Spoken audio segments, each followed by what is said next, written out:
What it do, homies? We are here with some more casual geographic. This time we are checking out the truly deviant nature of dolphins. About to uncover some things that we probably didn't know about dolphins. So let's go ahead, shut up, and turn it up. It contains topics that may be considered disturbing. Viewer discretion is advised. Dolphins? Disturbing? It's been a long time coming. It's been 3 years since my last dolphin video, which means 3 Halloweens have gone by with this aquatic thug wiener going unchecked. I haven't seen that one. Not this time. This satanic smiling sausage, Davy Jones' delinquent offspring, this audacious ocean hippo, we'll get to that. Wait a minute, bro. Does he have, what was the name of that aqua level on Mario 64? Playing in the background? Oh, that's amazing.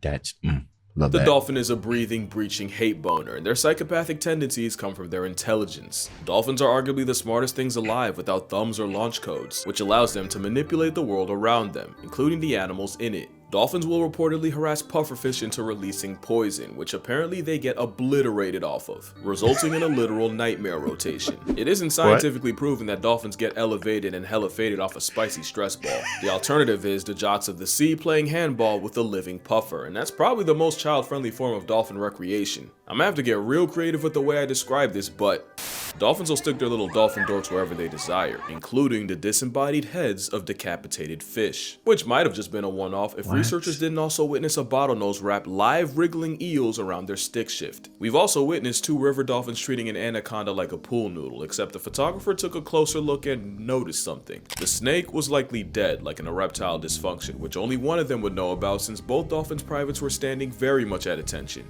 Workers at the Dolphin Research Center also got a nasty surprise when they discovered baby nurse sharks finding their way into the lagoon and the waterlogged hot dogs using them as volleyballs. Dolphins might be the only animals to use other living animals as tools, with a group of dolphins discovering that they could use live sponges as snout guards as they scrape the sea floor. It's not proven sponges can feel pain, but it makes no difference to these brine bullies. If a dolphin can use another creature as a pawn, it will. That's how one dolphin created a whole seagull murder ring just for some extra fish. Basically, Kelly the dolphin had an unspoken agreement with her trainer where she'd get rewarded with fish every time she helped clean litter from her tank, including expired seagulls. So Kelly would hide a fish during feeding and then use it to bait seagulls when no one was looking, only to snatch them, drown them, and exchange the waterboarded bird for more fish. Not only that, but Kelly taught her daughter the same trick, ensuring the seagull side circle goes on at least another generation. Another time a dolphin's brain was someone else's downfall was down in the Gulf of Mexico, where biologists stumbled across hundreds of decapitated catfish bobbing around the water. Not only that, the eyes and the fins were still moving, and the fish heads made this disturbing grunting sound when brought on the boat.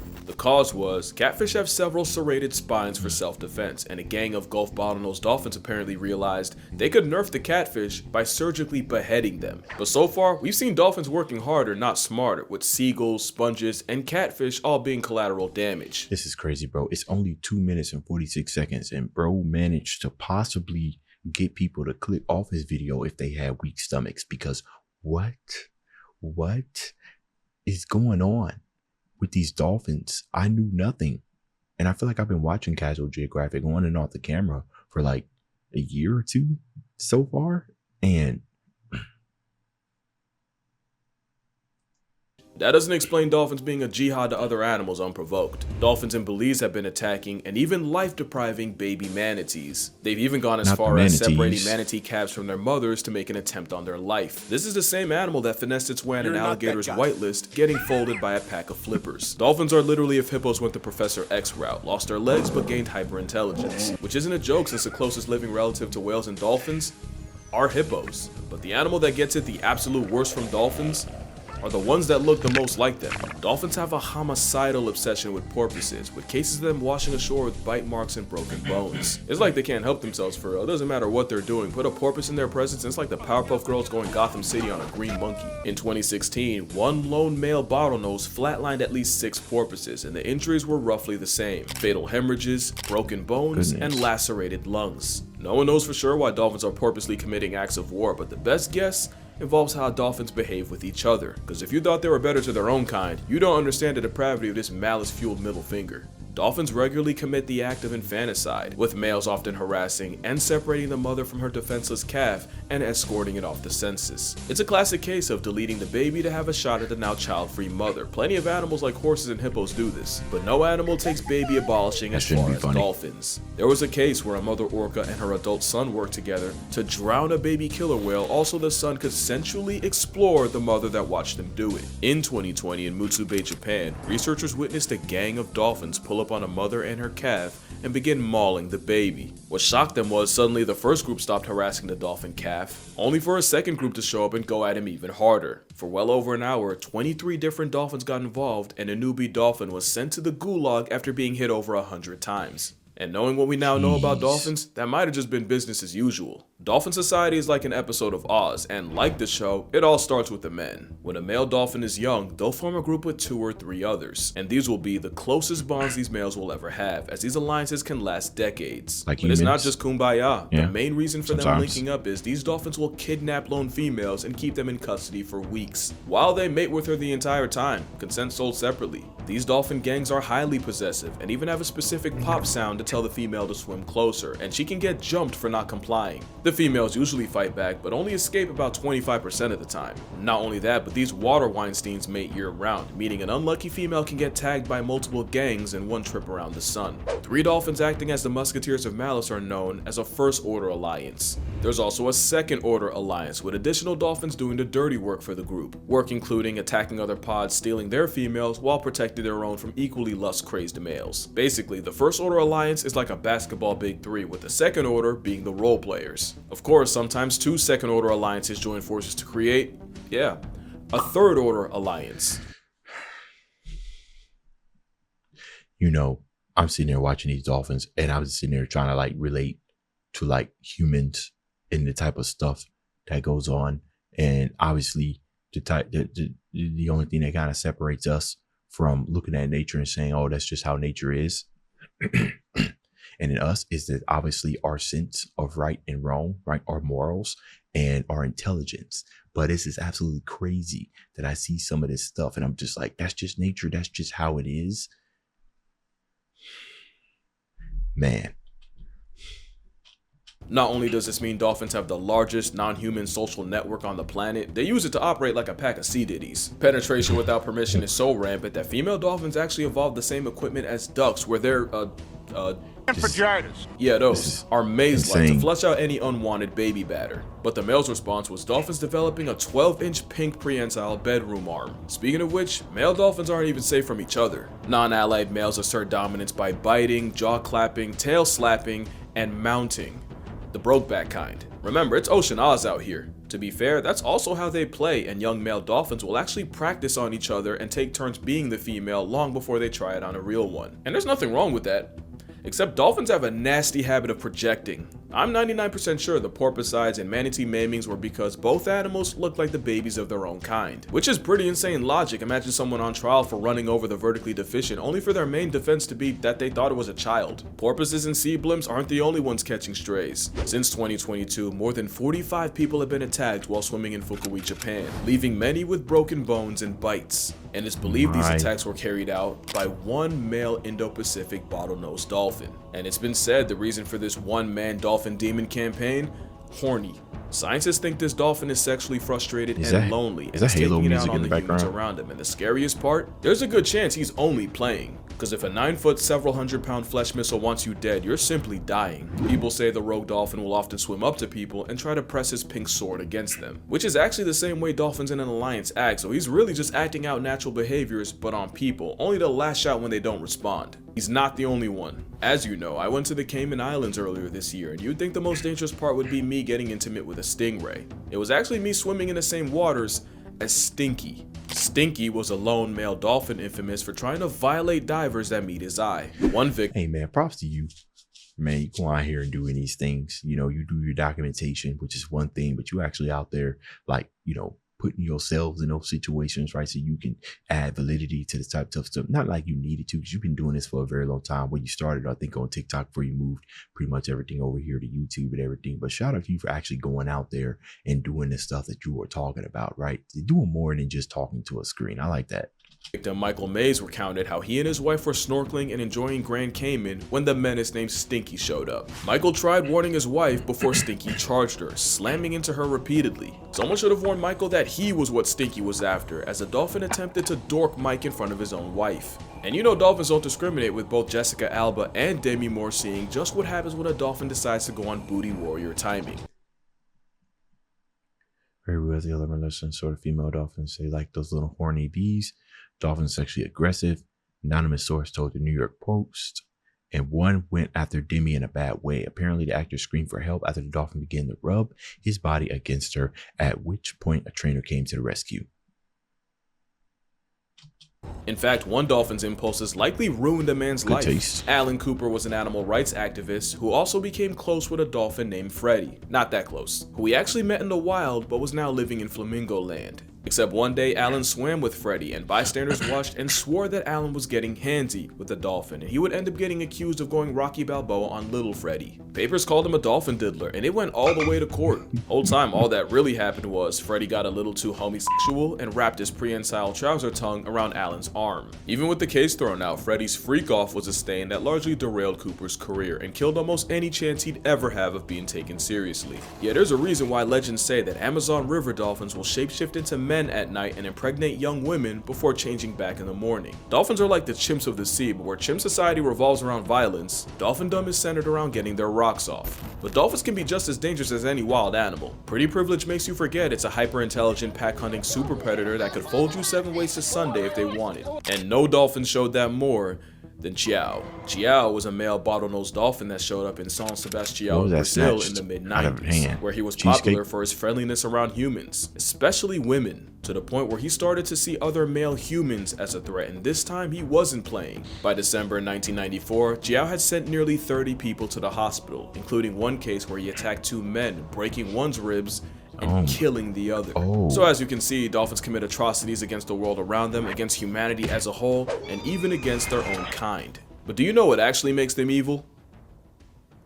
It's not rhetorical, because there isn't anything I've said about this womb fish that something in nature doesn't also do. Yeah, dolphins wake up feeling like Jordan. So do lions, hippos, and zebras. That's 3/4 of the cast in Madagascar. Yeah, dolphins do the unspeakable with fish, but I've seen chimps get downright deplorable with a frog. Chimps will also murk rival children and then turn them into lunch meat. Yeah, dolphins are basically eternal erections, but penguins are so deviant they traumatize the researcher. First seals have been seen defiling penguins, and speaking of seals, researchers have documented mateless male sea otters breaking baby seals with no approval. The point isn't to pass the buck to someone else's favorite animal, it's that these animals are just trying to survive. Dolphins are just that much better at it. If other animals could, they would. Hell, we can, and we have. Early cavemen also cannibalized human children, and meal prepping brains was somewhat regular. And before you judge otters and penguins, in 2022, 4 men were arrested for the crime of assaulting an endangered monitor lizard. And no amount of wordplay will let me talk about what people did to Pony the orangutan. Just know, if I can't speak on it, it must be bad. I mean, if you believe in alternate realities and that art mirrors life, then you also believe that somewhere in the universe, there's a dolphin with a snapback and a tiny mic talking about how humans are the spawn of Satan behind a green screen of this guy.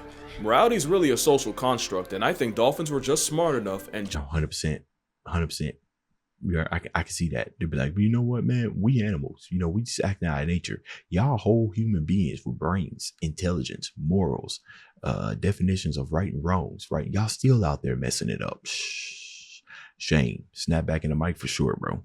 And eating Cheetos. Just cute enough for us to move the goalposts and judge them by human standards. Then I think people be trying to correct all the shark slander, which is probably a crazy thing to hear from the same guy that made this. Here's my thing, everything I said dolphins do in this video is true, at least to my knowledge. But when I'm calling them a sea diddy or a water Weinstein or Satan's 9-foot hate boner, we call that a sentence enhancer. Especially when I'm calling something a homicidal threat to national security, kind of a what you say, not how you say it. Am I backpedaling? I don't think so. I mean, I love animals. I don't want you to watch my videos and go drop kick an otter, or pray chimpanzees go extinct, or hate dolphins. I don't even hate dolphins for real. There's also the whole overcorrection thing. I feel like there's 2 ways people see animals. There's a Disney side, the side that told people elephants think we're puppies, and the side that convinced Buddy this was a good idea. And then you got the side that would legitimately sleep better at night if Thanos would have had beef with dolphins. The thing is, both sides can get the animal put on a shirt. Bad PR almost got sharks and wolves wiped out. At the same time, Freya the walrus had to get put down because people literally wouldn't stop getting too close to her. Because the worst thing a wild animal can do is forget its fear of humans. The part of Chiao's story I didn't tell you was the part where people kept harassing him, even trying to pour beer and stick ice cream cones down his blowhole before he started fighting back. What I think is for decades people looked at dolphins with Disney glasses and sharks were the monsters, and overcompensation has it flipped where really neither animal belongs on either side. Elephants are my favorite animals and they're probably the best example of this. In 2011, a herd of elephants showed up to their caretaker's home after he died and held This is great type of stuff that he's doing, you know, given the platform that he has. You know, not only is he giving education, but he's also careful on, you know, the things he say and everything, but you know, it's like he takes like part of like a little bit of like creator responsibility, right? Just taking responsible for the information that he's kind of giving us and just making sure that we kind of get everything that we need. I really like that he does that. Instead of just glossing over the information, just kind of talks about, you know, some of the pain parts and everything, like Disney painting. You know, that's just good information, right? Just get you thinking in different ways. And it's seen about, you know, so about 500,000, almost 600,000 people done seen this, heard that same thing, and might have changed how people think about animals. Might have changed the way, either for hopefully for the good, for the better. So I like that. Good stuff. Their own 2-day vigil and would return every year on the same day to mourn him. An elephant also traveled over 100 miles to flatline a 70-year-old woman only to desecrate her corpse at her funeral. This elephant was filmed trying to rescue a rhino stuck in a pit before lions could get to him. Elephants were also responsible for running through rhinos like a yellow light. Dolphins aren't evil prison bullies or innocent sea angels. They're just dolphins. But you know, maybe I haven't talked enough about the other side of dolphins. Like, you know, dolphins have specific names for each other that they'll respond to. They also recognize each other by urine, so they really got a whole two-factor authentication. Pregnant dolphins will teach the unborn calf its name by singing it constantly while it's still in the oven. Speaking of babies, newborn dolphins don't sleep for the entire first month of their life, which means neither do their mothers. Dolphins are highly emotional, and just like elephants, they also mourn the dead. One orca made headlines when she I got two little ones, you know what I'm saying? Like under the age of 6. So no, we ain't built. They literally built different for that. Not sleeping for a month, 3 days, and I'm gone. That's the max I got, probably, maybe. A lot of coffee, a lot of patience. Dolphins are highly emotional, and just like elephants, they also mourn the dead. One orca made headlines when she carried her lifeless calf on her nose for 17 days and over 1,000 miles. And with orcas, they're one of the few animals on the planet to go through menopause, and the most likely reason is so elderly orcas can stop worrying about being mothers and instead focus on being grandmothers. That matriarch system is why dolphins, especially orcas, have not just their own cultures, but they even have trends just like us. For example, in the 80s, one orca was seen carrying a dead salmon on her head for no reason but a fashion statement. And in less than 2 weeks, the orca influencer had not just her own pod, but 2 others doing it. Things like that are how orca OGs pass knowledge down. They even have their own way of disciplining children. Sometimes when dolphin calves wander too far, the mother will toss the calf in the air as punishment, repeatedly, for up to 40 minutes straight. But considering wandering off can get the baby canceled by a pack of males, I see where she's coming from. But males aren't even that bad. Dolphins will often have their version of a midwife, a dolphin auntie, that assists with birth and helps with the calf. And sometimes this dolphin auntie is actually a male. And of course, you got stories of dolphins saving people from drowning and sharks, but one dolphin went way off script. In 2008, a mother pygmy sperm whale and her son got stranded, and rescuers spent more than an hour trying to return them to sea and even considered putting both of them out of their misery. That was until popular bottlenose dolphin Moko appeared and led the trapped whales through a narrow channel back to sea, saving them both. A year later, Moko nearly drowned a woman he was playing with because he got too excited to let her return to shore and she almost got reverse baptized. You see that? Duality. So yeah, I don't hate dolphins. Humans. I don't hate any animal. I'm not fully bending the knee. I'm gonna still get my jokes off when I can. But moral of the story, manatees are the most wholesome creatures alive, and last year one named Hugh, past tense, after a bigger male confused him for a mate and literally ripped him a new one. The worst part? It was his brother. If they can do that, dolphins can't be that bad. But yeah, that's gonna do it for this video. Make sure you drink water, hug your mother, don't hug a dolphin unless you're prepared to end up like Hank. And I'm gonna see y'all in the next one. That was edited, right? Like, out of context. Oh yeah, I remember this. That's awesome. Duality, 2 sides to animals, just like human beings. Good and bad. Some people only focus on the bad. Some people just focus on the good. Some people are insufferable. It's a wide mix. Very educational video. Good stuff, casual. All right. I'm so glad well, y'all let me know Y'all let me know what y'all thought about this down in the comments. You know, did he change your thoughts about Dolphins? A lot of you guys already pretty much know most of his information. I'm finding myself learning tons watching these videos. Kind of the same thing when I watch like the Fat Electricians, right? When I watch his videos, or Kentucky Ballistics lately. I just like learning, you know what I mean? Especially lots of knowledge about subject areas that I wouldn't even be normally interested in, you know what I mean? So if only stuff like this was taught in this kind of entertaining way in like high school and college. It might be these days with technology. People finding all kinds of different entertaining ways to teach children. I'm still all for songs, like education, especially history, being made in song form. Like I've learned more history from Sabaton than I've learned in history class. You know what I mean? War history anyways. Anyways, Dave's out.